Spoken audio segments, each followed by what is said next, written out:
Ok, merci beaucoup. D'abord, je voudrais, au nom de M. Alioune Ndoye, ministre de l'Environnement, du Développement durable et de la Transition écologique du Sénégal, remercier les autorités de l'UICN, depuis le Bureau mondial jusqu'au niveau de l'Afrique, d'avoir choisi le Sénégal pour abriter le Bureau régional de l'Afrique de l'Ouest et du Centre.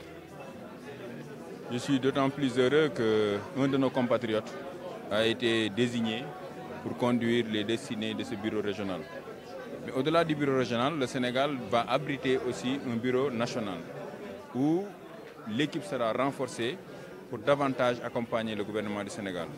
L'UICN, comme son intitulé, Union internationale pour la conservation de la nature.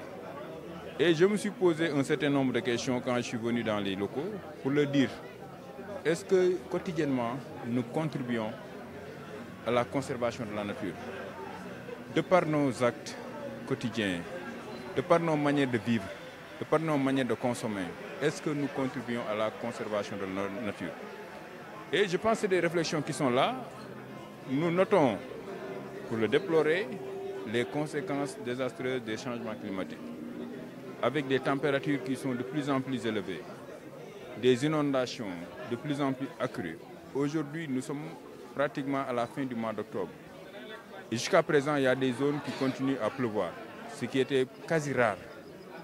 Les experts nous disent que c'est dû au phénomène des changements climatiques. Les inondations, des zones qui étaient jadis vraiment édificantes, sont dans les eaux aujourd'hui.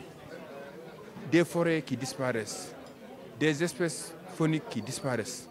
Et aujourd'hui, nous tous, nous croisons les bras, nous nous lamentons pour dire qu'il fait chaud, mais peut-être qu'on ne se pose pas les questions pourquoi il fait chaud et qu'est-ce que nous devons faire pour atténuer. Certes, nous polluons moins, mais nous subissons plus les conséquences des changements climatiques.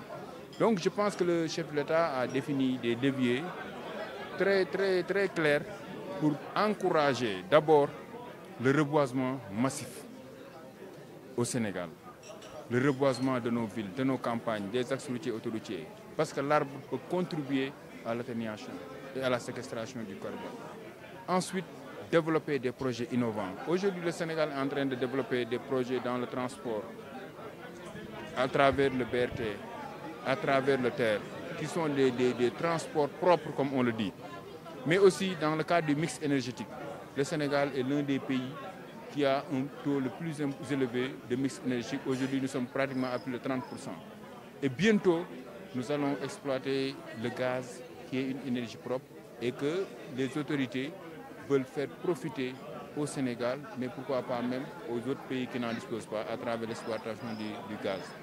Donc globalement, nous encourageons les autorités du l'UICN à pousser la réflexion, à accompagner les États, particulièrement le Sénégal, à développer des projets d'envergure. Nous avons des parcs, nous avons des aires marines protégées, nous avons des forêts communautaires comme forêts classées.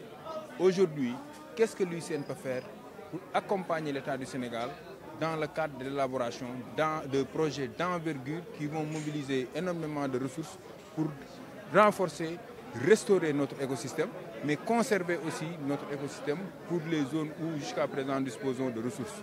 Globalement, c'est ce que je voulais lancer comme appel et inviter nos acteurs locaux, inviter les partenaires, inviter le secteur privé à se joindre à l'UICN pour accompagner l'État du Sénégal dans le cadre de sa politique de conservation de la nature de manière globale. Et je l'ai dit, à l'époque, on avait un ministère de l'Environnement et de la Protection de la Nature.